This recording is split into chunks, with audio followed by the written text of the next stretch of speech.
By the time we returned in September of 2005, El Grupo Femenino had decided that they wanted a place of their own to meet and work.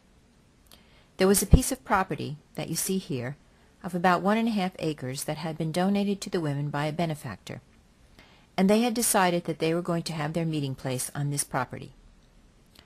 To earn money for their center, they had started a tamale business. Here you see them teaching me and Martelus how to make tamales. Twice a week they would get together at the home of one of the women and make about 200 tamales and then go around the village and sell them door to door.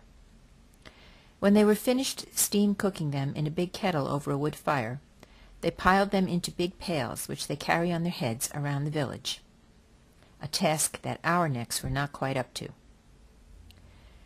The connection we had made with the Pro-Paten organization on our previous trip had resulted in an agreement that our women would teach the women of those indigenous villages how to make the gardens in exchange for some goats. Here you see the women gathered and ready to go to their first teaching assignment. The women of the village were ready for us, and their husbands were just as interested.